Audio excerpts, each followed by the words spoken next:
Ang susunod na programa ay rated PG. Ito ay nangangailangan ng patnubay at gabay ng magulang para sa mga batang manunood.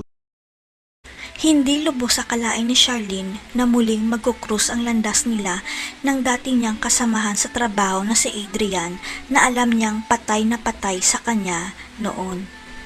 Ang hindi alam ng lahat, lalo na si Raymond, may tinatagong sekreto pala si Charlene at si Adrian at may hawak na ebidensya si Adrian tungkol sa sekreto nila ni Charlene.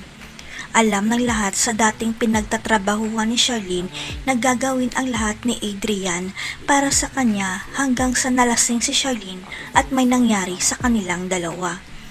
Nang malaman ni Charlene na nagdadalang tao siya, ang buong akala niya si Raymond ang nakabuntis sa kanya, pero sa isip ni Charlene si Adrian talaga ang tatay ng anak niya. Hanggang sa mag-cruise ang landas ni Adrian at ni Princess dahil hihingi ng tulong ang pamilya ni Princess kay Adrian para maging abogado siya laban kay Libby. Dito na sikretong aaminin ni Leilani kay Adrian na si Charlene ang tunay na ina ni Princess at biglang tumigil ang mundo niya dahil siya ang tunay na ama ni Princess. Hindi makakalimutan ni Adrian ang huling sulat sa kanya noon ni Charlene na nagsasabing siya ang tunay na ama ng pinagbubuntis niya at hindi si Raymond.